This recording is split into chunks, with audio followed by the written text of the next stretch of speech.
183회 시작하도록 하겠습니다. 오늘은 어제 결석을 하신 더불어민주당의 대변인 우리 김현정 비대위원까지 해서 장영진 기자님 그리고 이은영 소장님과 함께 4명에서 진행하도록 하겠습니다.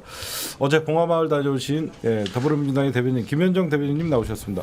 네, 반갑습니다. 김현정입니다. 예. 어제 원래 2시에 정식 클리핑 고정으로 계속 했었는데 대변인으로 이제 당대표님 수행하느라고 봉화마을 다녀오느라고 이제 부득이 못 나오고 오늘 대신 나왔습니다. 직책이 대변인은 빠질 수 없는 자리예요. 그렇죠. 뭐든지. 그래야지 대신 어떤 브리핑을 할 수 있기 때문에. 네, 어제 제가 또 당번이어가지고 그 전에 비대위원 왔을 때는 또 뒤에 사진 있는데 맨 앞줄에 여기 딱 있었는데 이번에는 그 뒷줄에 저 서영교 의원한테 가려갖고 조금만 나오네요. 네. 왼쪽 눈 나오셨네요. 왼쪽 눈 나오셨어요. 제가 잘 나온 사진도 많은데 하필 저 사진을 이렇게 올려놨더라고요. 요즘 점점 불만이 많아지고 어쨌든 여러분들에게 김현정 대변인님에게 어제 봉화마을 비하인드 스토리 여러분들 우리 이재명 당대표와 봉화마을에서 있었던 얘기를 이따가 들어보도록 하고요. 대한민국 최고의 여론조사 분석 휴먼앤데이터의 이은영 소장님 나오셨습니다. 네, 안녕하세요. 이은영입니다. 지난주에는 핑크, 네, 이번 주에는 파랑. 예, 이제 원색으로 승부 보려고요. 컬러풀합니다. 거의 국회의원. 예. 네, 의외로 이렇게 예. 그 진한 색깔, 이렇게 색깔이 좀 뭐라 해야 되나 이렇게 진한 거? 예, 이게 잘 어울리시는 것 같아요. 예, 우리 쿨톤입니다. 대한민국 최고의 법조 기자 장영진 기자님 나오셨습니다. 네, 여러분 안녕하십니까, 장영진입니다. 예, 요즘은 강철 멘탈을 보여드리고 있는 여러분들 장영진 기자입니다. 그 뭐 제가 뭐 멘탈이 유리가 됐다가 강철이 됐다가 하는데 이게 평정심을 유지하려면 취재를 해야 되겠더라고요. 예, 예. 최근에 그 우연찮게 그 전화를 돌렸다가 새로운 얘기를 하나 들은 게 있어가지고 오늘 한번 좀 꺼내볼까 합니다. 저희가 지금 그리고 준비하고 있는 진짜 탐사 다음 주 보도도 아주 폭발력 있는 게 좀 저희가 준비하고 있습니다. 그래요? 예, 저희가 아주 좀 중요한 자료들 가지고 있는데, 네 먼저 우리 4명 이 조합도 좋은데요. 거의 그 공중파 메인 앵커 같아요. 장윤지 기자님 거의 장례식장 분위기인데요. 아, 그런가요? 아니, 다 똑같이 까만색 입었는데 왜 나만 장례식이라 그래요? 이거. 이재선 거의 장례식장 분위기인데요. 가다마이가. 개종수가 더 그런 건데 껌머리. 저는 이거 니트예요, 니트. 니트예요. 저렇게 장례식 입고 가면 혼나요. 네. 어쨌든 우리 시청자분들 들어오고 계시는데 우리 김현정 위원장님께서 어제 봉화마을 갔다 온 얘기를 하기 전에 나 빨리 구독자 500명이 필요하다. 지금 구독자를 미리 얘기해놔야지 다시 보기를 하면 사람들이 들어와서 구독을 눌러준다. 예, 더불어민주당 김현정 대변인님 여러분들 평택 김현정이라고 유튜브에 치시면요. 예, 지금 영상이 계속 올라오고 있어서 여러분들이 평택 김현정 구독 좀 꼭 좀 해주시기 바랍니다. 현재 13,600인데 오늘 안에 15,000 돌파해야 된다고 하니까 제가 밤에 한번 어제는 제가 쉬었기 때문에 제가 평택 김현정 TV는 오늘 안에 15,000 돌파시켜 놓도록 하겠습니다. 근데 요즘 제가 뭐 구독해달라고 별로 도움이 안 돼요. 아니 저분이 그래도 뜨면 안티들이 막 들어오더라고요. 안티들이 들어와요? 안티가 엄청 들어와요. 그래갖고 저를 다루면 저기 다른 유튜버들이 슈퍼챗이 터져요. 그러니까. 근데 뭐 정치인들은 뭐 이렇게 아주 불법행위 아니면 뭐든지 나가는 게 좋다더라고요. 맞아요. 그래서 저 장례식 얘기만 아니면 본인 보고만 아니면 많이 나갈수록 좋다는. 네, 그리고 이은영 TV도 여러분들 구독 많이 해주시고 지금 5만 진짜 58,000인데 58,000에서 6만을 돌파를 못하고 그 주말에 있어요. 오셔가지고 그날 갑자기 많이 들어오셨어요. 그래요? 네. 네. 오시고 다 끌어놓고 그다음에 나가시더라고 또 그렇죠. 개청소님. 야, 갑자기 그냥 슈퍼챗 한번 쏴놓으면 그 개청소 이름 있으니까, 이름 있으니까 막 안티들도 들어와갖고 욕 한마디라도 하고 가라고. 들어와. 근데 벌써 사라졌어 저분은. 저도 그러더라고 저도. 예. 그리고 우리 장영진 기자님은 요즘 저랑 비슷하게 백도르를 하고 있습니다. 네, 뭐 좀 있으면 제가 보면 장영진이 옳았다. 그리고 많은 분들이 그렇게 돌아오고 있습니다. 벌써. 네, 먼저 우리 어제 봉화마을 지금 궁금한 게요. 이거는 예전부터 계획이 있던 겁니까? 아니면 이런 당대표의 일정은 언제 나오는 거예요? 일주일 원래 전에 짜는 거예요? 원래 예정이 있었는데 그 폭풍 폭우 그 올라오면서 약간 태풍이죠? 폭풍이 태풍 연기 약간 된 거죠. 이번에 4번째예요 벌써. 그러니까요. 지난 대선 때 2월달에 가시고 끝나고 5월달에 가셨고 7월달에 가셨고 이번에도 가고. 제가 어제 이재명 당대표께서 봉화마을 간 것은 누구보다도 검찰의 어떤 탄압 압박 그리고 검찰에 의해서 정치적인 서거를 하신 우리 노무현 대통령이 검찰과 굉장히 밀접한 관계가 있기 때문에 지금 이재명 당대표가 검찰의 이런 무리한 기소들 마구잡이 기소에 대해서 이 노무현 대통령을 상징적으로 찾아가지 않았나 그런 저희는 의미를 부여했는데 그런 시각으로 뭐 이렇게 많이들 언론에서는 보시더라고요. 근데 실제로는 가서 뭐 그런 얘기는 전혀 하지 않았는데 어떤 보수 언론은 야마를 그렇게 뽑았더라고요. 야마가 뭡니까? 기소되자마자 봉화마을행 이렇게 했던데 뭐 자연스럽게 연결은 되는 것 같아요. 저도 뭐 페이스북에다가 어제 갔다 온 뭐 소감을 썼는데 어쨌든 그냥 지금 너무나 무차별적으로 어제도 또 우리 그 이재명 당대표 장남도 또 소환 조사했다며요. 그래서 무차별적으로 지금 가족까지 다 당사자는 물론 가족까지 조사하고 있는 상황이어서 그리고 이런 또 정치 검찰에 의해서 피해를 본 대표적인 또 상징성 있는 분이 노무현 대통령인 건 분명한 그렇죠. 사실이니까 그런 메시지들이 자연스럽게 전달된 것 같은데 실제로 그 과정에서 권양숙 여사님이나 당대표나 그런 얘기 전혀 없었어요. 그래요. 예. 예. 근데 그 먼저 비하인드 스토리 어제 화면에 저희도 중계를 했거든요. 직접 저희 스타트업파 중계팀이 가서 김현정 위원장 좀 찍어. 그래서 우리가 또 팔을 안으로 굽는다고 네. 저희 카메라맨들이 좀 많이 찍어갖고 왔는데 어제 봉화마을 방문 후기 노무현 대통령 참배하는 거, 묘소 참배하는 거랑 권양숙 여사님 예방하는 거 할 수 있는 부분까지만 뭐 비밀스러운 건 없습니다. 없는데 일단 가서 놀란 거는 그 뭐 이렇게 뭐랄까 이렇게 열성 우리 민주당 당원분들이 엄청나게 오셔가지고 유튜버들이 꽤 많이 오시더라고요. 개인 유튜버들이 오셔서 당 대표님한테 힘내라고 하고 되게 뭐 환호성 치고 이렇게 저는 이렇게 정치인들한테 이렇게 환호하는 모습을 잘 본 적이 없어가지고 그날 되게 색다른 느낌이었어요. 정치인들한테 환호하는 걸 본 적이 없다고요? 네. 어떻게? 전당대회 때만 잠깐 보고 제가 보니까 아직 민주당의 역사가 짧으셔서 아니 좀 환호하는 것 좀 만들어 드려요. 제가 만들겠습니다. 만들어 드려야지. 그래야지 이제 아실 것 같아. 그 대변인들은 당 대표랑 차를 같이 타나요? 그날 이제 비행기 타고 갔다가 예, 예. 단체 버스로 이동했으니까 뭐 네네. 당연히 같이 타죠. 카니발로 이동하시지 않으셨어요 혹시? 아니 버스로 갔어요. 버스로? 왜냐하면 이제 저 비행기를 타고 단체로 움직여야 되니까. 어제 개인적으로 나눈 얘기는 없습니까 당 대표님이랑? 어제 화면이 좀 참고로 나오겠는데. 예. 이번에 신임 당직자들이라고 그래야 되나? 신임 지도부라고 그래야 되나? 신임 지도부 모시고 네. 인사차 간 거죠. 그렇죠. 예. 이번에 저기 그 정봉주 전 의원이 맞아. 교육연수원장 되셨어요. 교육연수원장 네. 네. 부원장의 남영희. 아니, 남영희는 제가 지금 추천하려고 그러는데 될지 안 될지 모르겠습니다. 본인은 되게 원하는 정명주 의원님한테 교육을 받으면 참다운 민주당의 지지자가 될까요? 저는 그래서 그 될까요? 거의 본인의 깔때기만 들이다가 정봉주 때리는 거 아니에요? 그런 우려가 있죠. 네. 공당에 이제 당직 맞추셨는데 유튜브에서 막 지금처럼 얘기하실 그게 좀 궁금하더라고 어떻게 하실지.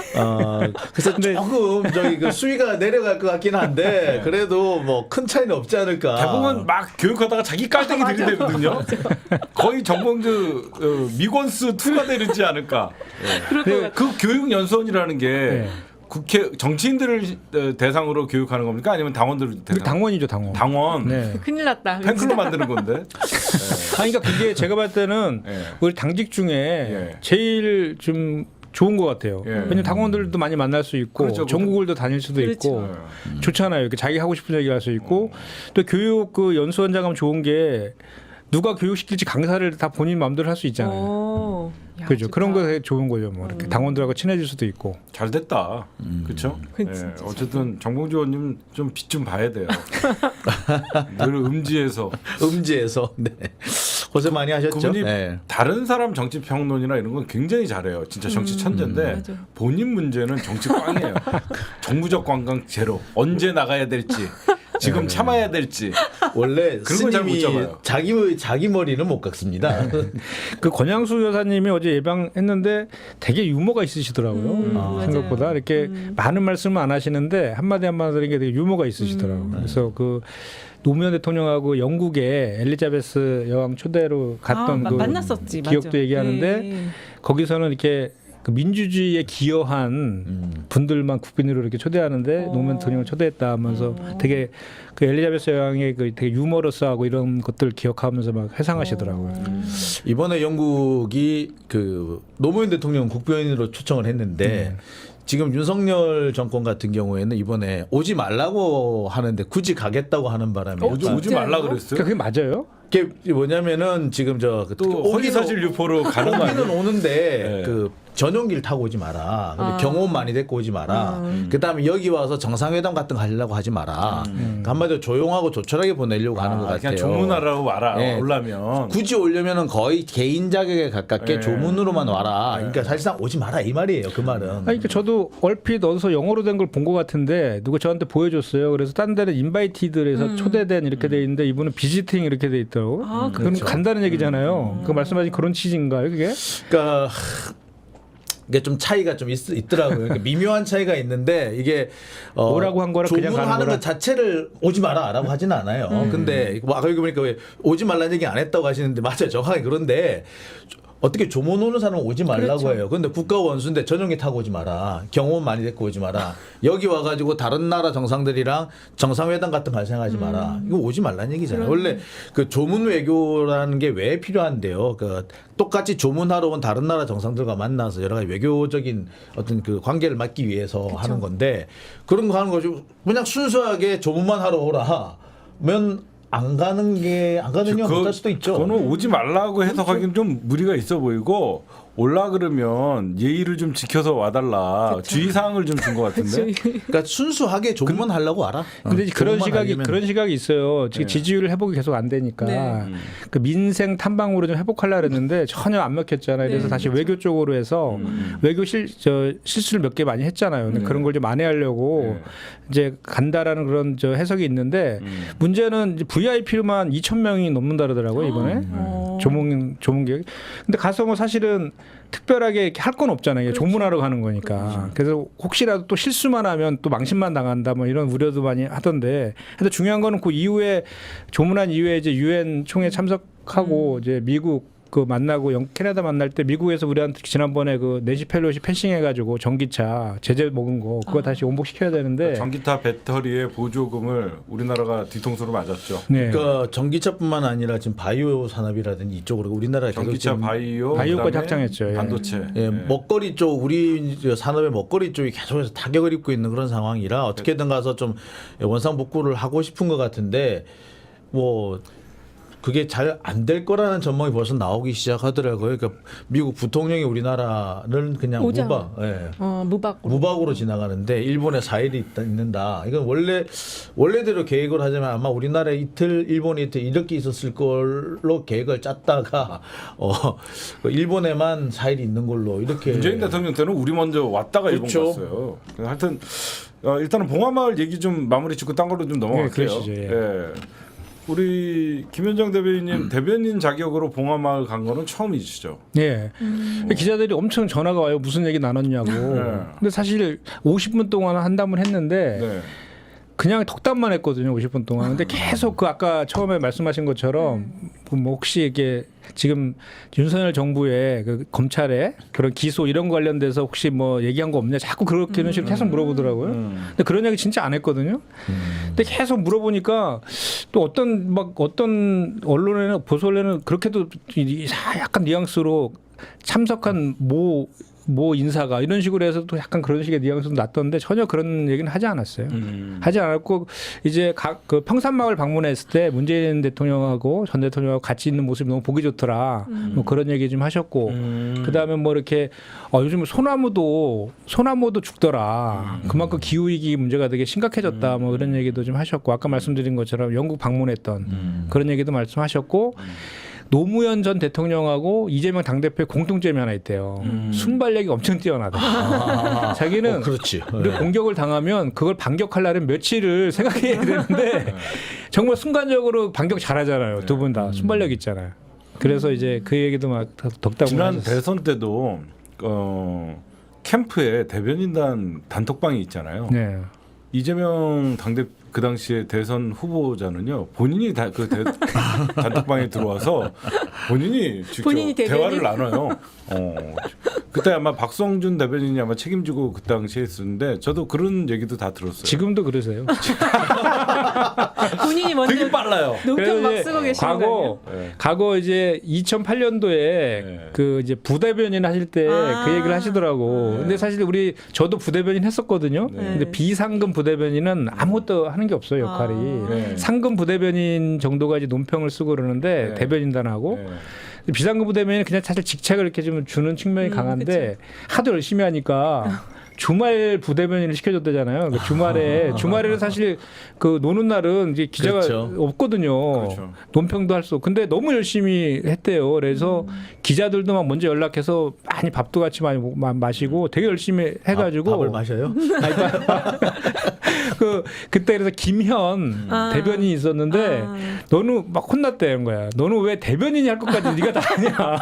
막 그런 일화도 막 얘기하더라고요. 그만큼 그 대변인은 자기가 아이템을 찾아서 그쵸. 그 해야 된다, 열심히 해야 된다. 그리고 기자들도 많이 만나고. 그 원래 지금도 대변인단이 많잖아요. 부대변인도 있고. 예. 근데 경쟁이 그 구조가 어떻게 돼요? 서로 경쟁 구조로 갈 것 같아요. 좋은 아이템 빨리 자기가 내고 싶고. 아 근데 이제 대변인이 당번제가 있어가지고. 그래서 돌아가면서 예, 돌아가면서 자기가 맡은 그 이제 요일이 있어요. 거기에 해당되는 것들은 그 당번 대변인이 하는 거라서 예, 뭐 이렇게 그렇게 경쟁 관계 이런 건 아니고요. 지금 이모경 대변인 되셨죠? 예. 요즘 문자에 많이 나오더라고요. 이모경 대변인 브리핑 뭐. 그 이모경 대변인은 어떤 당 대변이에요? 예, 저랑 같이 당 대변인. 같이? 예.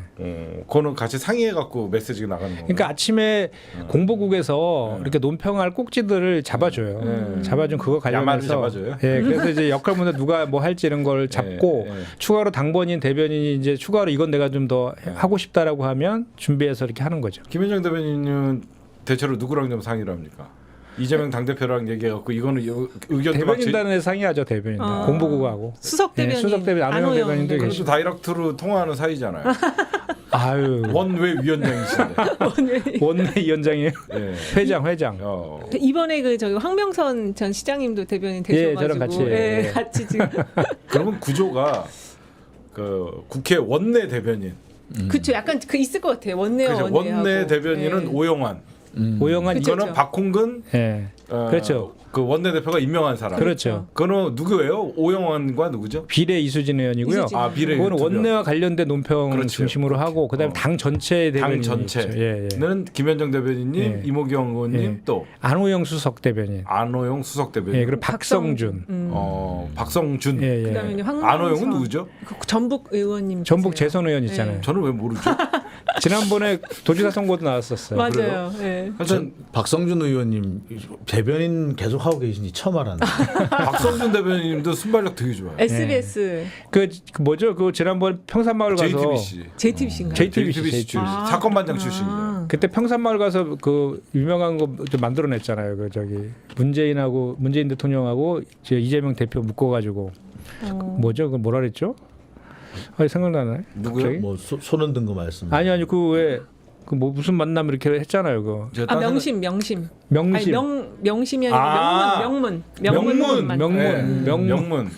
아, 그 그 명문. 박성준 대변인. 명문 정당이다. 네. 그래갖고 우리가 명문 정당이 저기, 됐다. 예, 박성준 대변인이 순간적으로 이렇게 만들었다. 아, 그 괜찮았어요. 우리 벌써 봐봐 난리 났어. 난리 명분도 났네, 모르냐고. 얼마나 그래서 순발력이 없어 대변인이.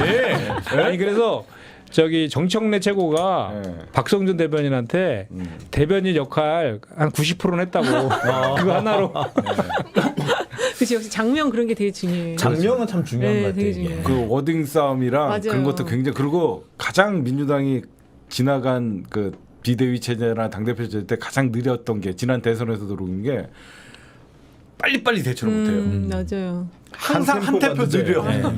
하루 묵히든가 한 템포만 늦으면 되는데 하루를 묵혀. 하루를 묵혀.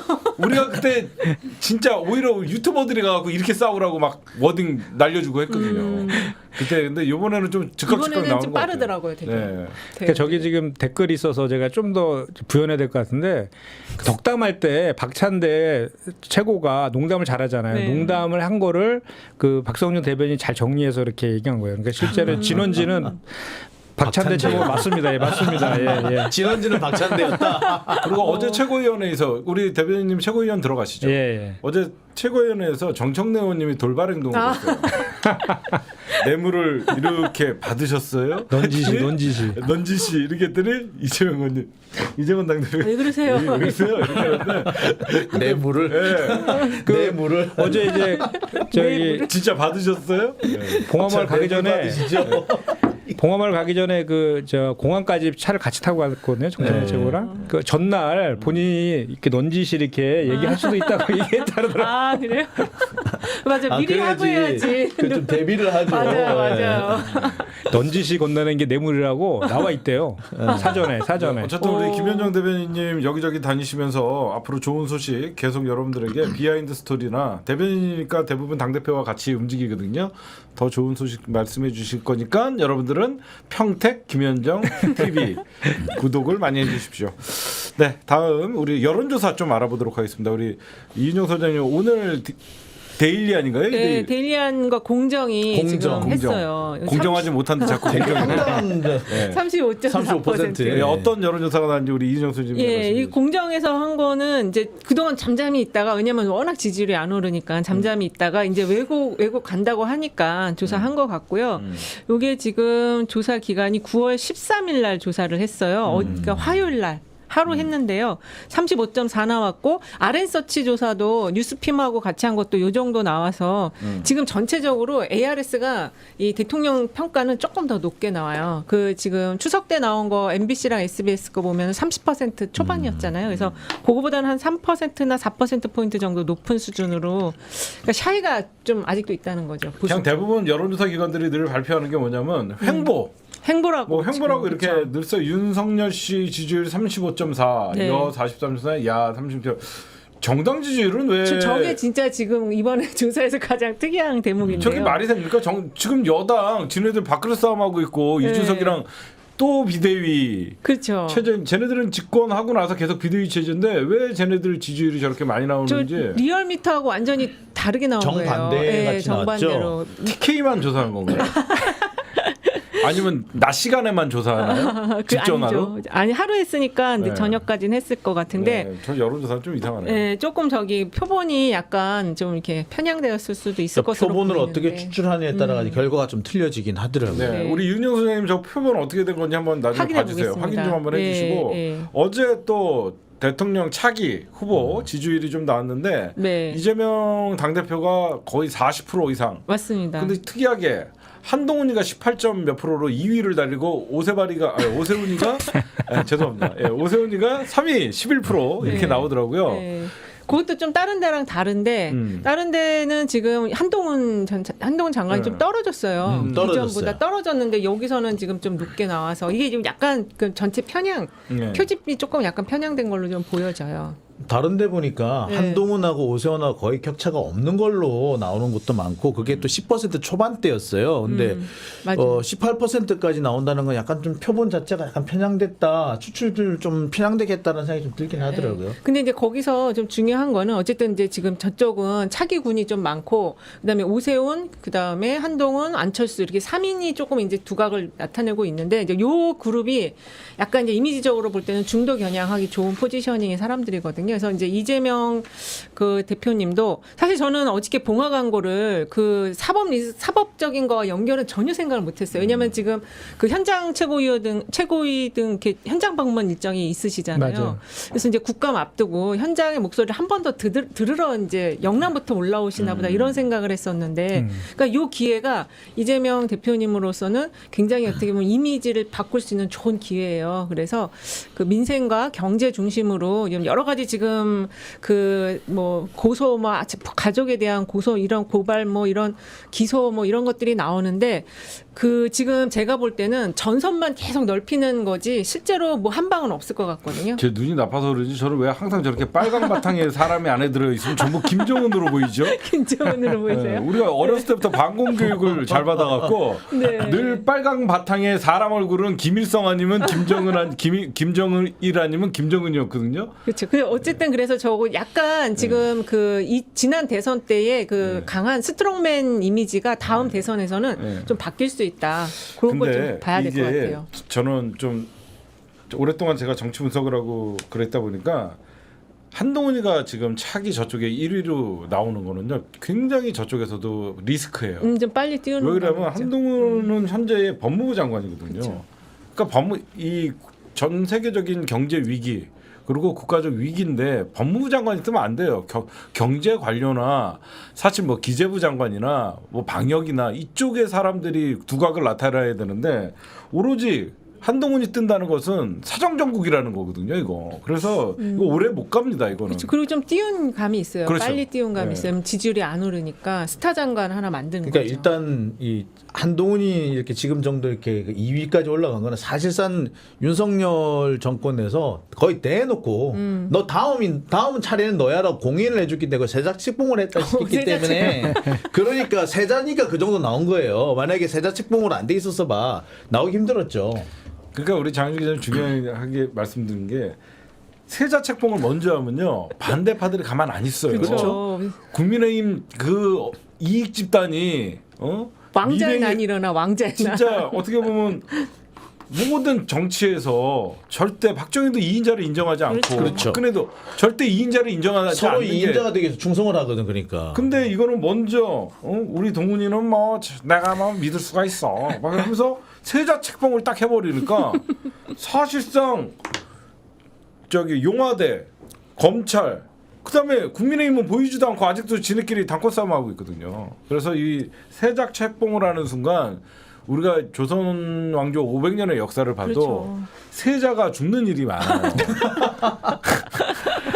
세자가 조기 사망들이 많아요. 그거는 왕이 저기도- 못된 사례도 꽤 많죠. 그렇죠. 많아요. 그거는 외국도 많아요. 네, 그래서 그래서 이 세자 책봉을 먼저 하면 이 한동훈한테 좋은 게 없다. 맞아요. 막 첨탑에 갇히고 영국도 그런 게 많아요. 그렇죠. 왕자들이 죽고 막 이런 결국은 거. 미래 권력이거든요. 맞아요. 미래 권력은 여야 할 것 없이 서로 치거든요. 맞아요. 그 참 재미있는 얘기를 어제 들었어요. 제가 이제 검찰 쪽에 어제 오래간만에 전화를 한번 돌렸더니 용산에서 강을 건너면 서초동, 서초동에서 산을 넘어가면은 법무부, 그래서 과천청사 일직선에 있는데 자칫 오. 한 칼에 날아갈 수도 있겠더라. 그런 그런가? 얘기, 그런 위치가? 얘기를 나와요. 이렇게 검찰들 내부에서 나온 얘기가 다음 정권은 누가 되든 간에 네. 민주당이 되든 국민의힘이 그대로 되든 간에 정치권은- 검찰이 다 날아간다. 자, 지금 이렇게 검찰이 쥐고 흔드는 걸 봤는데 어느 권력자가 검찰을 그냥 놔두겠냐. 검찰부터 그쵸. 죽이려고 할 거다. 그리고 약간 개혁하는 정도가 아니라 아예 박살을 내놓을 거다. 라고 생각을 한데 그게 검찰이 이미 거의 퍼져 있는 사고방식이래요. 어유 똑똑하네. 예, 또 그 정도, 그 정도 머리 그 되지, 정도는 걔들도. 되네. 머리가 되네. 그다음 근데 여기에서 이제 판단의 차이가 나는 것이 야 이왕 이렇게 된 거 별 수 없다. 죽고 나서 하나 우린 윤석열하고 그 생사를 같이 해야 돼라고 해서 그쪽 바짝 붙은 사람. 아니야 우리가 여기 적당히 발을 빼야 해라는 사람. 또 어떤 사람은 아니야 나는 이 판에서 아예 빠질래 하고 사표 내는 사표 사람. 내고. 이 세 가지 그룹이 있다라고 하는데 여기에서 또 도는 얘기가 자칫 잘못하면은 용산, 서초동, 과천까지 한 칼에 날아간다. 이런 얘기가 거기서 나온다고 합니다. 제가 보면요. 예. 결국 윤석열 검찰 정권이잖아요. 그렇고 그 한동훈이랑 어떻게 보면 개선 장군 같이 지네가 지금 들어가 있는데 검찰은 검찰이 치게 돼 있어요. 그렇죠. 그러니까 검찰도 자기 스스로 언젠가니까 아까 말씀드렸듯이 우리가 여기서 발을 빼야 된다라고 하는 사람들은 자기들이 살기 위해서라도 칠 수가 있죠. 그 시기가 오면 그럴 수도 있죠. 그러니까 지금 그 이재명 대표 관련한 그런 여러 가지 뭐 기소 처리되는 것들을 보면은 검찰이 약간 손을 안 대려고 하는 느낌도 웬만하면은. 있어요. 네. 그래서 경찰에 자꾸 밀어. 내려보내는 맞아요, 미룬 맞아요. 이유도 이게 자기들 핑계는 검경 수사권 조정이지만 자기 손에 피를 묻히고 싶지 않다라는 거예요. 계속해서.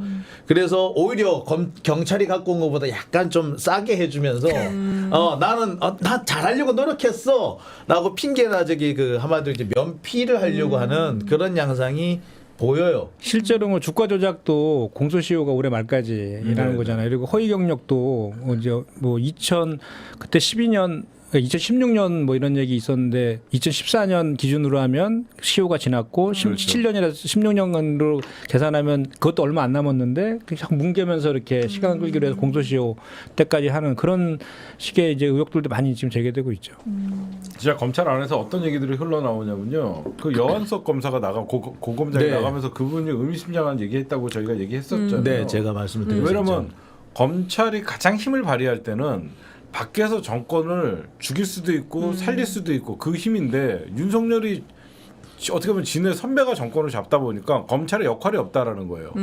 수사를 안 해도 욕먹고 그렇죠, 그렇죠. 수사를 해도 욕먹고 그렇죠. 그러니까 검찰의 존재 자체가 오히려 부정당한다는 거예요. 그러니까 검찰은 해서는 안 될 선을 넘었다고 스스로들이 생각하는 거예요. 오히려 검사 윤석열과 그 일당들만 정권을 잡아서 권력자가 됐지 나머지 검사들은 아예 쪽박을 차버린 거예요. 그렇죠. 본인들은 오히려 마치 옛날에 정치 군인들 때문에 그렇죠. 통상의 군인들이 욕먹는 삶처럼 예. 정치 검사들 때문에 보통의 검사들까지 도매급으로 넘어가는 상황이 벌어지는 거죠. 그래서 무슨 소리가 나오냐면 다음 정권은 민주당이건 국민의힘은 정치인이어야 된다는 소리가 하나같이 나오는 거예요. 그럴 것 같아. 너무 못하니까. 그렇죠. 집권 말기가 되면 결국은 뭐 검찰총장 누구를 임명한다 그래도 자기네들 라인을 구축을 하겠지만 윤석열과 검사와의 대화가 얼마 남지 않았어요.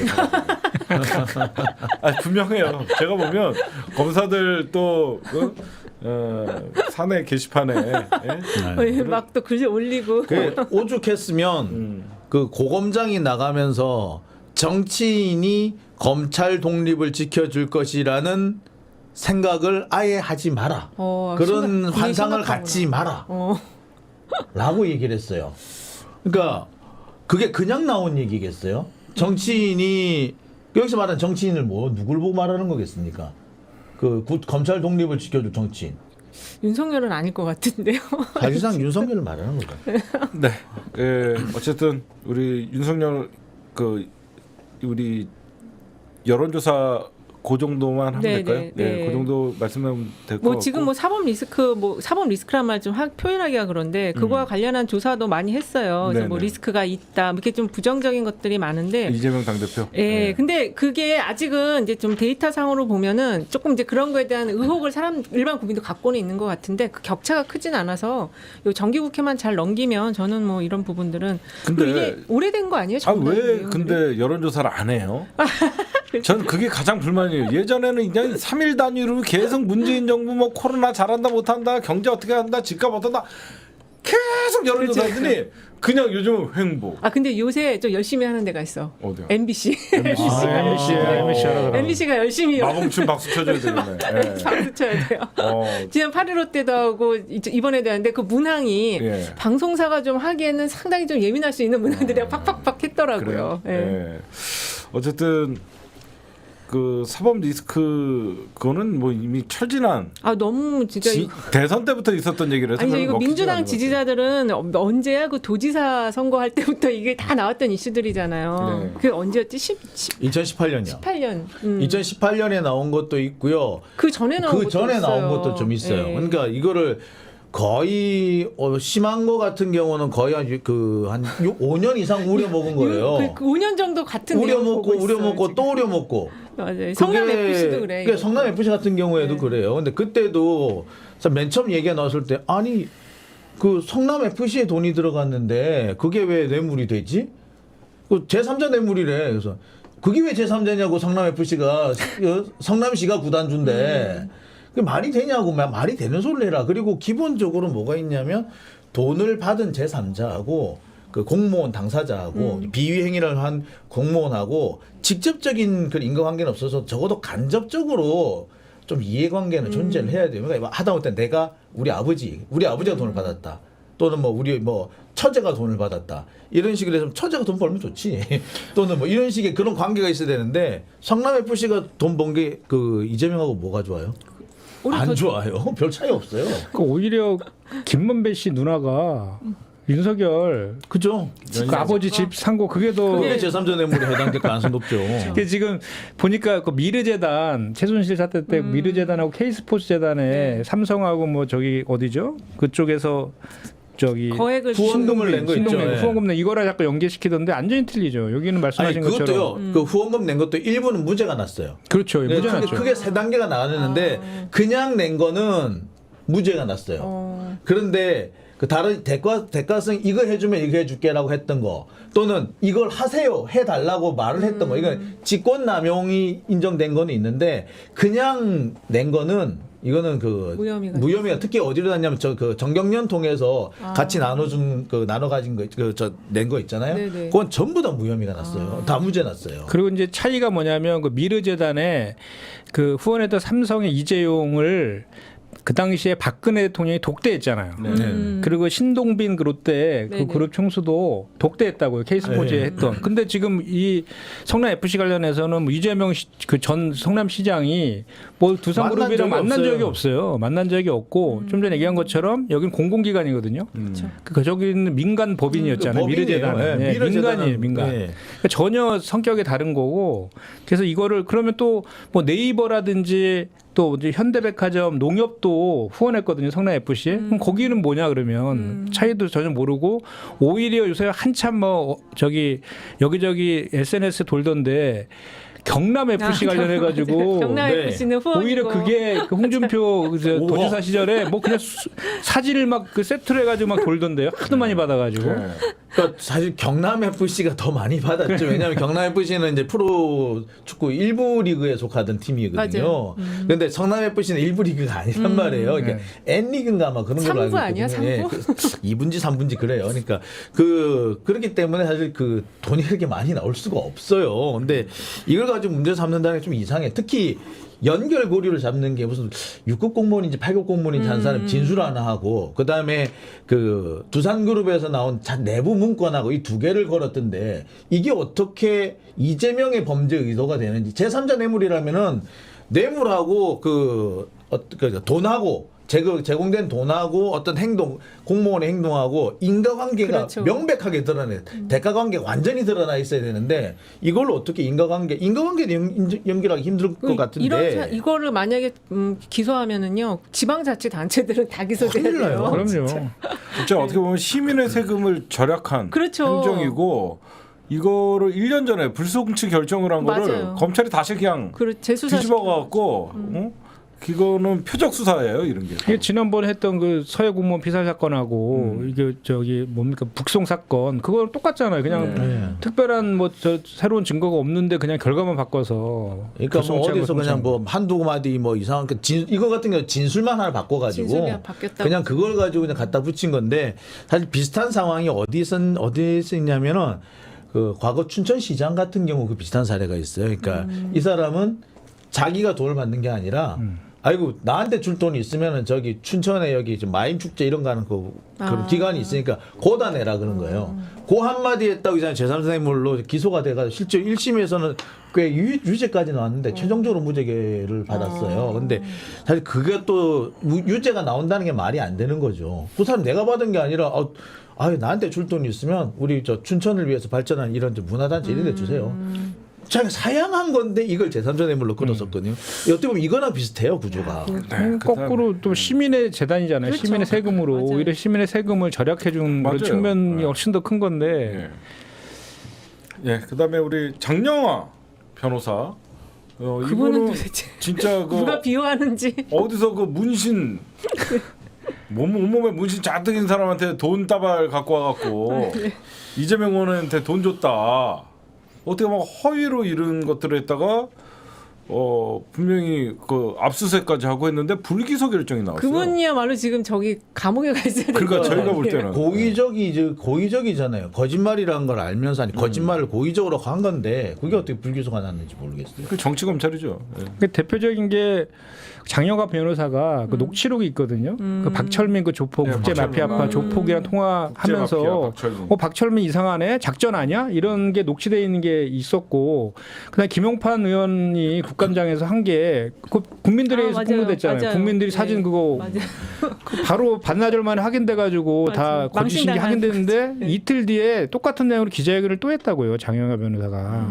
근데 그때 그 장영하 변호사의 변호인 한 사람이 석동현 변호사라고 윤석열 대통령의 중마고 40년 직위를 하지 않습니까? 이게 우연으로 봐야 될 내용이나 이거죠.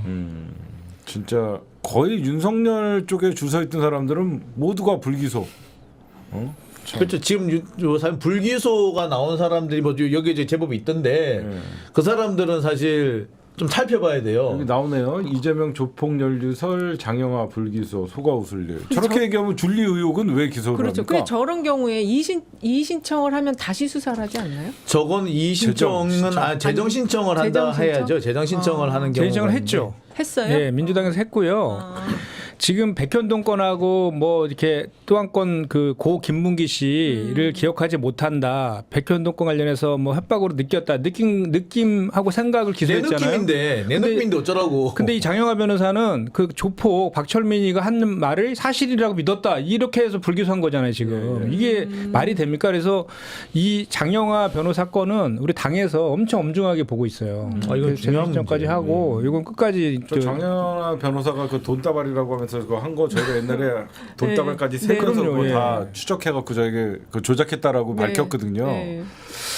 예, 하여튼 그냥 이거는 뭐 정치, 그러니까 이재명 의원님이 무서워서 그런 거예요. 미래 권력은 죽여야 된다고 생각하는 그러니까 거예요. 이 장영하 변호사가 그 전에 성남에서 출마도 3번이나 했었잖아요. 맞아. 네. 와, 네. 이재명 후보하고 하지 않았어요? 경쟁했죠. 그렇죠. 이게. 라이벌. 경쟁하는 그런 관계였고 지난 대선 때는 윤석열 템포에 들어가서 그렇죠. 또 이렇게 막 껴안고 있는 사진 막 찍어서 올리고 막 돌았잖아요. 그러니까 거기에 중마고 석동현 변호사, 이 석동현 변호사가 사실 그 대호 프로젝트 만든 사람 아니에요? 네. 맞죠? 아 그런 것 같다. 그 사람 원래 그 네. 로펌 이름도 원래 대호였어요. 원래 그래요? 로펌이 대호래서 그 대호 변호사들을 중심으로 해갖고 윤석열을 차기 옛날에 저희가 대권 나오기 전부터 얘기를 했었는데 이번에 이분 석동현 변호사 뭐 맞지 않았나요? 아니요. 아직? 안 맡았습니다. 아직 아무것도 안 그래서 맞췄어요? 지금 그래서 지금 도는 소문에 석동현 갈라졌나? 변호사가 상당히 서운해하고 있다. 대호 그러니까 프로젝트. 실제로 며칠 전까지 그 정권 출범하기 며칠 전까지 뭐 할 것이다, 어떤 거를 맡을 것이다라는 얘기를 본인이 약간 은근히 기대감을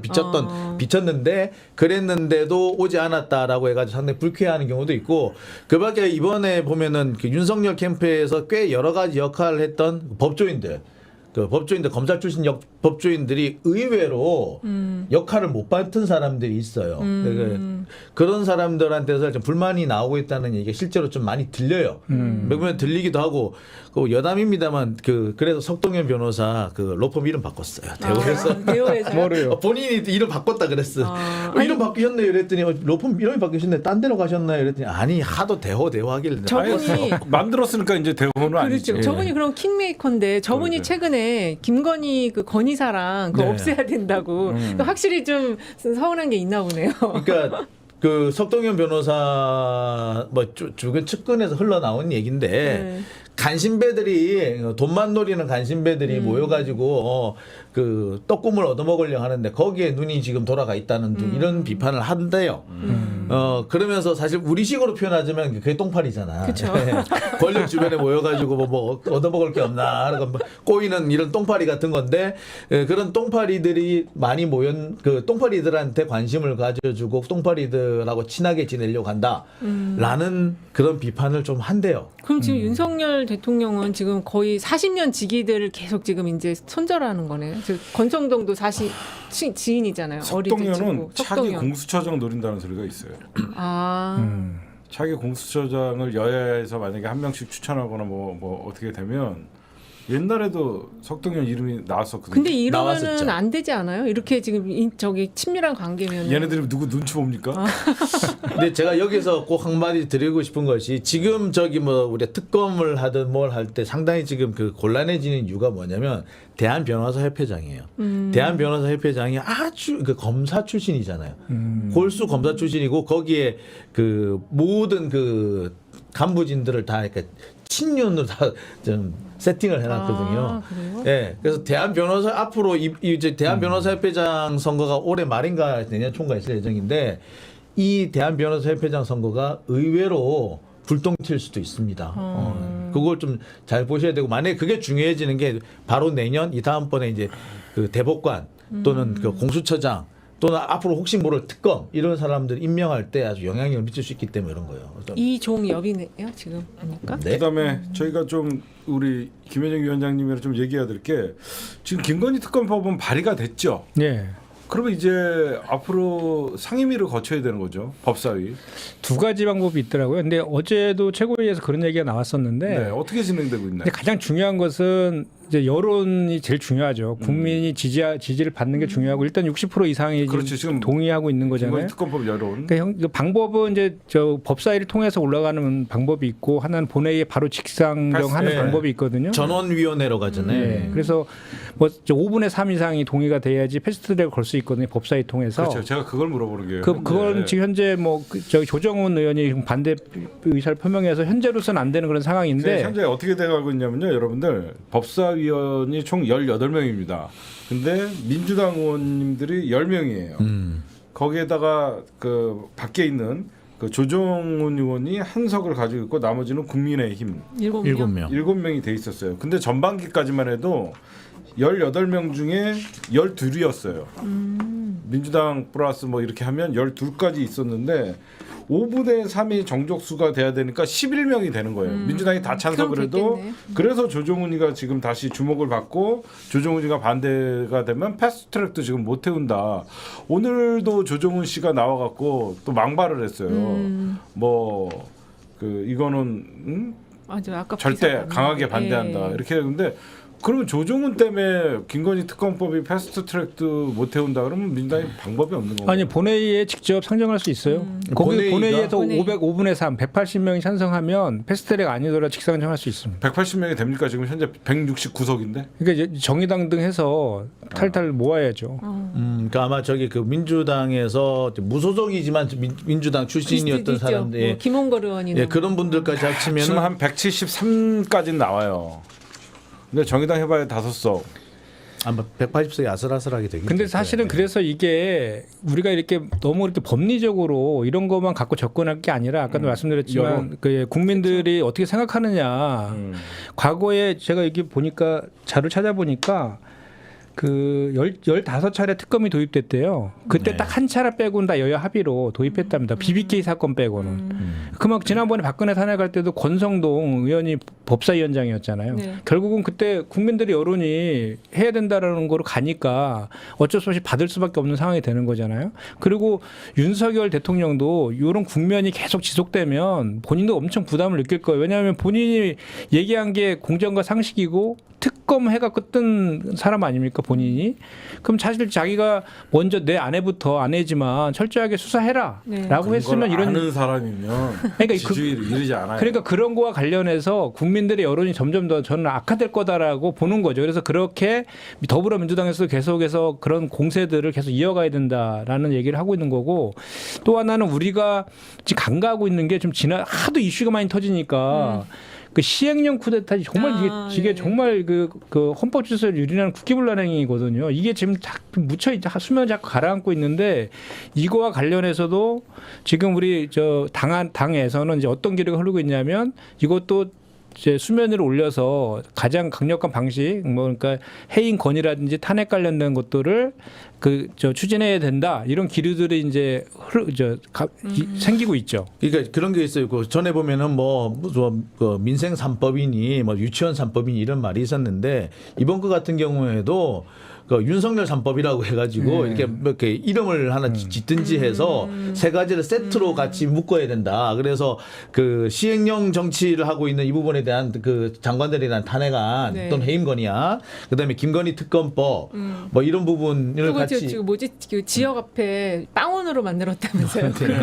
그거까지 묶어가지고 그런 식으로 해가지고 이렇게 무슨 3법이라는 등 이런 식으로 좀 그 묶어가지고 세트로 좀 처리를 하는 모습이 좀 필요할 것 같아요. 그 특히 지금은 민생 관련해 가지고 지금 이재명 의원이 상당히 적극적으로 행보를 하고 계신데 그렇죠. 오히려 보면은 그게 잘 안 드러나거든요. 그러니까 이것도 보면은 좀 이재명 민생법 이런 식으로 해가지고 한 3가지 정도 묶는 것도 괜찮을 것 같습니다. 이렇게 좀 밀고 좀 나가는 모습이 좀 보였으면 좋겠어요. 근데 아직까지 계속 보면 좀 생각만큼 이렇게 좀 치고 나가지 못하는 것 같아서. 그래도 저도 8월 말까지 비대위원 했지만 이재명 당대표 들어오면서 민주당 하는 게 너무 보기 좋다는 당원들 훨씬 많이 늘었어요. 늘고 응원도 많이 하시고 아이, 관련해서 이제 그 민생 행보도 매주 저희가 이제 최고위를 월수금 하거든요. 매주 금요일은 지역에서 현장 최고위 한다는 거예요. 그래서 내일도 그 전주에서 하거든요. 그러니까 하루 전날 목요일 저녁에는 당 대표만 내려가서 타운홀 미팅해서 당원들, 시민들 만나시고 네. 그거를 매주 했어요. 매주 이렇게 하기로 했어요. 그래서 그런 현장의 민생 행보들은 계속해서 강화해 나가면서 당에서는 이제 뭐 우리 정치 탄압 대책위 같은 게 대책이 있거든요. 그 중심으로 해서 정치 탄압에 대해서는 아주 그 가장 강도 높게 대응하고 이번에 어제 이제 그 국정조사 이제 국정감사 통해 가지고 대통령실 관련된 의혹을 조사하는 그것도 조직도 하나 만들어졌거든요. 그래서 이제 한병도 의원이 이제 단장이고 김영배가 이제 간사로 들어와 있고 대통령실 관련 의혹 진상 규명단이네요. 그래서 의원단도 만들어서 아주 그냥 그 당 안에서 또는 당 밖에서 할 수 있는 최대치의 그런 정치 탄압에 맞서는 것들도 같이 한다. 그렇게 좀 봐주시면 좋을 것 같습니다. 그러니까 한병도 의원님이랑 김영배 의원이 결국은 운영위에서 그거를 국정감사를 해야 되는데 한병도 의원은 청와대에서 정무수석을 했었고 김영배 의원님은 정무수석까지는 안 정무수석까지 했어요. 네. 정무수석을 했었고 그다음에 김영배 의원님은 민정비서관까지 했었어요. 네. 그렇죠. 그래서 청와대 사정을 가장 많이 알기 때문에 이분들이 맡은 걸로 보이고 아까 우리 김현정 우리 그 대변인께서 말씀하신 이 시행령 쿠데타 이거 제가 알기로는 국회에서 이거는 입법으로 행정부의 이런 불법적인 시행령 쿠데타를 입법으로 제재한다 그러면서 민주당이 그것도 연구를 하고 있다라고 전 들었는데. 그 시행령 시행과 관련해서 국회에서 의견을 제출하는 절차가 있더라고요. 예, 그건 이미 있어요. 했는데 네. 뭐 그 무슨 의견을 제출하거나 그 입법에서 입법조사처에서 해석을 가지고 이렇게 해도 묵묵부답이래요. 그걸 새로운 법안을 발의해서 그래서 이제 그런 단계로 가고 있는 그렇죠. 거죠. 그거를 지금 네. 빨리 조속히 해야 된다라는 지적들이 많더라고요. 그래서 지금 표현을 그대로 빌리면 비상한 조치를 강구하는 중이다.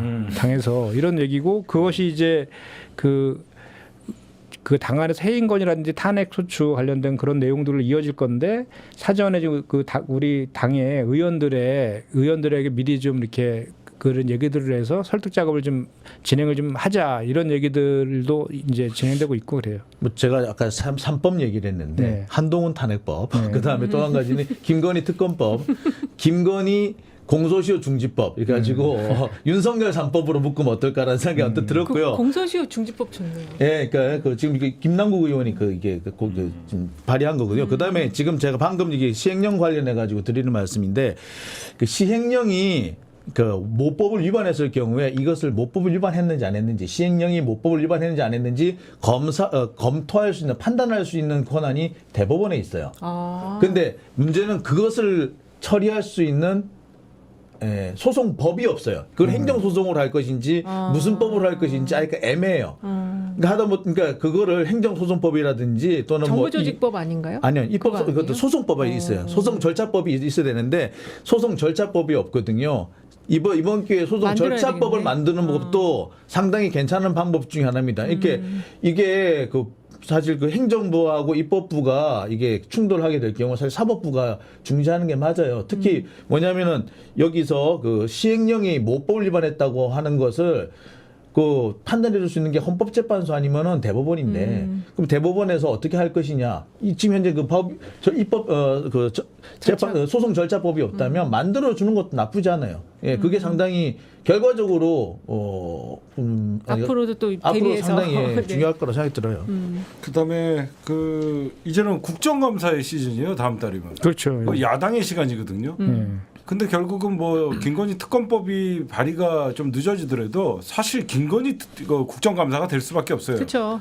그다음에 국정조사도 있잖아요. 지금 8가지. 그렇죠. 항목에 벌써 민주당은 각 의원들이 한 방씩 다 준비하고 있을 거라고 저는 생각을 해요. 좀 전에 말한 그 진상 규명단이 다 상임위별로 다 해서 다 그 상임위별로 어떤 거를 포인트로 할 것인지를 서로 이렇게 가닥치는 그렇죠. 그런 저 진상 규명단이거든요. 김건희 학력을 집중적으로 해서 국정조사에 국민대 교수들 그 참여했던 사람들 증인으로 출석시킬 수도 있고 맞아요. 뭐 여러 가지 다 방법이 있습니다. 그래서 여러분들이 지금 뭐 김건희 특검법에 대해서 지금 조금 여러 가지 절차적 하자. 그리고 특검법을 만들면요, 시간이 꽤 걸려요. 그럼요. 특검을 통과시켜도 일단은 패스트트랙이 그럼요. 태우더라도 6개월, 180일. 그다음에 180일 이후에 뭐 해야 되냐면요, 특검을 구성을 해야 돼요. 검사 뽑고 하면요. 한 20일.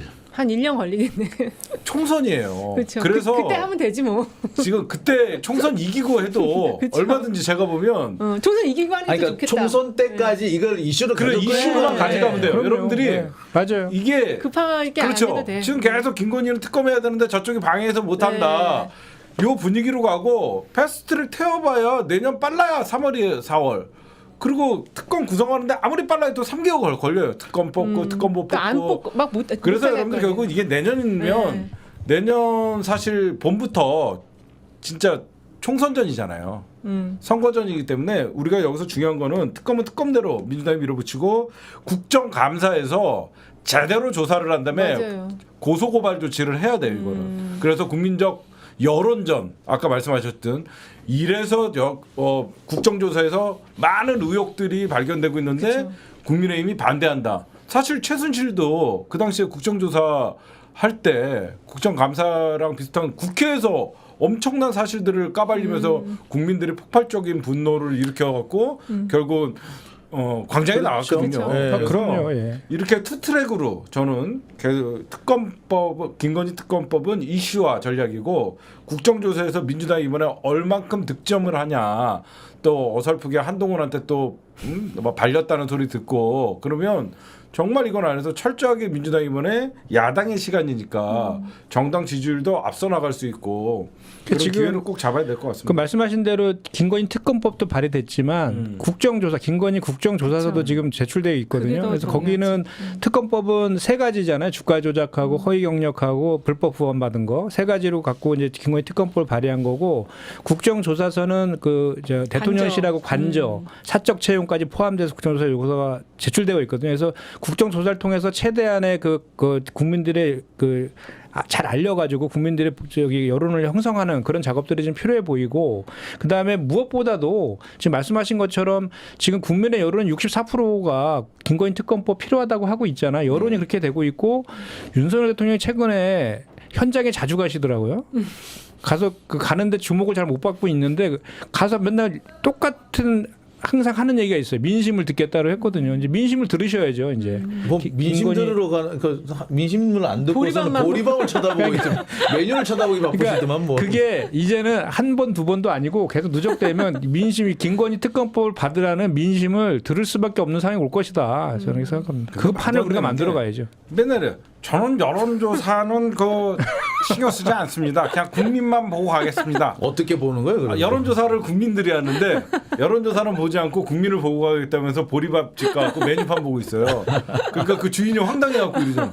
우리 좀 살려주이소라고 그랬는데 그런데- 네 이러고 가서 보리밥집이구나 이렇게. 아, 이거 그리고 앞뒤가 안 맞잖아요. 이렇게 맞아요. 포항 가서는 그 재난 관련해서 뭐 이렇게 최대한 지원하겠다 그러놓고 재난지원금이 지금 200만 원 주택 침수되는 경우만 해당되는데 그 상가로도 확대하고 금액도 올려달라고 하는데 그건 또 대답이 없어요. 국군들 장병들한테 정신 먹으면서 군 관련된 비용은 다 깎아버려갖고 대통령실 글로 전용했잖아요. 예. 그렇죠, 맞아. 그러니까 그 가서는 민생 행보를 하는데 실제로 정책은 거꾸로 가. 맞아요. 이런 게 누적되고 있거든. 병사들한테 갈 예산 잘라가지고 대통령이 썼다는 거는 정말 말도 안 나. 말도 정말 안 돼. 나쁜 아니 짓이에요. 그러고서는 병사한테 200만 원 월급 올려준다고. 그래놓고 이직남. 그거 정말 그 나라가 망하는 제일 첩경이 그 병사들한테 갈 돈을 빼돌려 가지고 지휘관이나 장군이나 임금이 쓰는 거 그거 진짜 나라 망할 일이에요. 그거. 조선 말기에 그런 일이 그것도 급식비를 발생했고 가지고. 결국 이모군란이 일어나고 쌀 대신 모래 주다가 군인이 일어났던 거예요. 제가 보면 진짜 윤석열은 그 제가 뭐 옛날 얘기에 죄송합니다. 오기 장군이라고 들어보셨죠? 근데 오기 장군의 그 인성이 되게 나빴대요.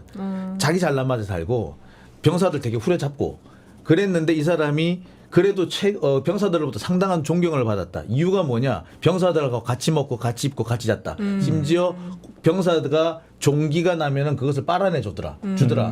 그래서 그 오기 장군이 그 인성 못됐지만 그 공적을 세우고 그 장병들한테 지지를 받았대요. 그런데 그 병사들한테 갈 급식비, 그 애들 밥값 빼돌려 가지고 대통령이 썼다면 그건 정말 대통령이 아니라 그건 진짜 지도자로서의 자격이 없는 거예요. 그거 이번에 어디 감히 애들 밥 먹을 거 뺏어가? 그러니까 옛날 같으면 애들 건빵비 뺏어가지고. 또 올라간다. 아 진짜. 예. 이정서 얘기. 아이씨. 국정조사 이번에 그거 들어가나요? 예산 전행안 부분? 그거 그거는 빠질 것 같아요. 예, 그거는 국정조사 그 김건희 관련된 거에서요? 아니 그 저기 관저 리모델링한 거, 그러니까 저 대통령실 업체. 이전한 네, 거 네. 관련해서 국정조사에는 그 내용은 없는 것 같고요. 국정감사 근데 다 나오게 돼 있어요. 그 대통령실 감사. 예, 대통령실에서 포함되기 인테리어 때문에 업체랑 다 당연히 나오고. 예, 연결되겠죠. 그거는. 어떻게 그렇게 300억을 더 쓸 수가 있어요? 진짜 중요한 거는요. 뭐 저는 민주당이 앞으로 뭐 그 코바나 콘텐츠 후원 업체나 그 학력위조 이거는 이미 알려질 만큼 주가 조작 잡으면 돼요. 예전부터 가장 핵심은 주가 조작이었어요. 주가 조작이요. 주가 조작은 증거가 차고 넘치고 검찰에서도 범죄 일람표를 작성했고 경찰에서도 범죄 혐의를 검찰에 넘겼더니 서로 지금 둘 다 범죄가 있는 거를 알았는데 서로 수사 안 하고 있는 거예요. 시간을 끄는 거야 자꾸. 그래서 김건희 특검법의 핵심은 김건희는 사실상 저렇게 외국을 신혼여행 다닐 때가 아니라 감옥에 있어야 돼요. 나머지 진짜 도이치모터스 회장부터 해갖고 다 공범들이 있거든요. 이건 예전부터 저희가 핵심은 주가 조작이에요. 이거는 그리고 이 주가 조작이 사실대로 드러나면 국민들이 진짜 분노하는 거예요. 이거 얼마나 많은 피해자가 있는 거예요. 그렇죠. 그래서 이걸로 가시면 되고 그다음에 마지막으로 포항제철 문제 이거 하나만 좀 짚고 넘어갈게요. 포항제철 문제를 오늘 김원준의 뉴스공장에서 왜 사기업을 그러니까 한마디로 우리가 대비를 못 해갖고 회사의 지붕이 무너졌는데 니네 왜 지붕 무너뜨렸는지 국가에서 조사를 하겠대요. 포항제철이 뭐 민간 기업이잖아요 이제. 그렇죠. 예? 근데 왜 이걸 또 이게 검찰들의 습성이거든요. 이거에 대해서 민주당 사실 언론에서도 쉬쉬하다가 지금 걸린 거거든요. 이거 굉장히 국가 기관 산업의 이게 철강이라는 게 중요한데 민주당 어떤 이런 얘기가 나오고 있습니까? 아니 오늘도 그 대변인 논평도 나갔어요. 네. 아니 이게 미리 뭐 예보가 됐는데 포철에서 대비를 못했다. 그래서 그거에 대해서 경영진의 책임을 묻겠다. 뭐 이런 식의 저건데 지금 하루 일당 뭐 120만 원 주면서 그 복구하려고 막 하고 있는데 거기 가서 이 서류 내라 저 서류 내라 막 이러고 지금 그 하고 있다는 거 아닙니까? 네네. 기가 막힐 일이죠. 거기 그 포항에 있는 분들이 하는 얘기들은 정부 그게 최경호 포스코 회장의 태풍 피해 책임은 다 웃기지 않아요? 이거는 저 포스코 회장 갈아치워가지고 거기 자리에 자기 자기 측근 안 치겠다는 얘기죠. 되게 민영화지만 실제로 정부에서 그렇죠. 하는 그런 측면이 있거든요. 실제로는 그 하천이 범람해서 피해가 입은 거잖아요. 그래서 그때 거기 포항에 계신 분 얘기를 들어보면 그 하천 범람한 게 그 4대강 사업 때문에 이게 뭐 거기다 무슨 자전거길 이런 거 만들어가지고 폭이 되게 줄어들어서 범람이 쉽게 됐다 뭐 이런 얘기를 하거든요. 그래서 그거는 그 거슬러 올라가 4대강 때문에 그랬다라는 얘기들이 현장에서 많이 들리거든요. 근데 문제는 그러니까 지금 저렇게 저 포스코가 그 복구하는데 뭐 몇 년이 걸린다 이런 얘기까지 나오는 상황에서 가장 먼저 시급해야 될 게 뭡니까? 빨리 복구하는 걸 해야지. 가서 왜 그거를 지금 그 복구에 전념하고 있는데 찾아가서 경영진 책임을 묻겠다라고 하고 있는지 참 기가 찹니다. 근데 저게 언론에 이상하게 잘 안 나요. 좀 난 거 보면 물이 엄청 진짜 차를 다 덮을 정도로 침수되는 정도로 물이 올라왔더라고요. 근데 크게 이슈화가 안 되더라고요, 저게. 그러니까 일단 저게 지방이에요. 지방인데다 있고 지방도 약간 소도시 쪽에 가깝고 그다음에 그 포항이라는 도시가 일단 포항 제철에 거의 그 기업 도시처럼 돼 있기 때문에 어떻게 보자면 알려지는 거 원하지 않을 수도 알려지는 게 원하지 않을 수도 있고요. 또 한 가지는 뭐냐면은 그 포항 시민들 중에 상당수가 거기에 포철에 연결이 돼 있는 사람들, 그러니까 자기들이 정신이 없는 거죠. 네, 오히려 저 쉬쉬하는 것도 있지만 뭘 어떻게 해야 될지 정신이 없는. 저기에 지금 올인돼 그렇죠. 예, 있으셔가지고. 그렇다고 보시면 맞을 거예요.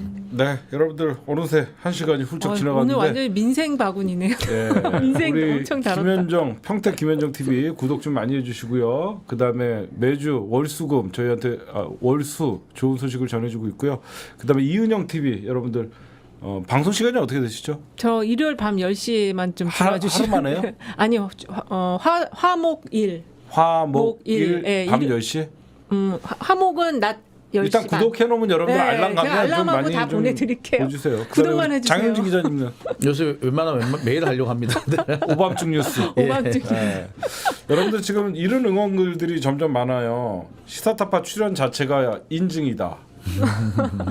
오히려 이제 점점 분위기가 바뀌었고 시사타파 출연하는 분들은 안 봐도 믿을 수 있는 분들이다. 이런 분위기가 이제 많이 반전되고 있으니까 여러분들이 많이 응원해 주십시오. 방송할 때 그게 응원만이 여러분들이 우리 개국본과 시사타파를 돕는 길입니다. 저 한 가지만 좀. 네, 말씀하세요. 지난 그 추석 연휴 기간 중에 종로에 있는 그 소녀상 지금 극우 패론 집단에 의해서 거의 공격을 받았어요. 엊그저께 수요 집회 어제 수요 집회 할 때도 사실상 수요 집회가 원래 그 자기 자리에서 쫓겨났어요. 30년 만에 처음 있는 일입니다. 원래 하던 그 소녀상 앞에서 무려 100m 정도 떨어진 곳에서 했습니다. 그리고 지금 계속해서 그 위협이 계속되고 있고 소녀상을 부시겠다라는 그런 협박 위협이 계속되고 있고 거기에 우리 소녀상 지킴이 대학생들이 지금 고군분투하고 있습니다. 그래요? 예, 여러분들 많이 도와주시고요. 아까 어떤 보니까 평화나비 구독해달라고 하시는데 평화나비가 아마 그쪽 그 지킴이들 방송인 것 같아요. 좀 여러분 제가 뭐 오지랖 넓게 지금 남의 얘기까지 하고 있는데요.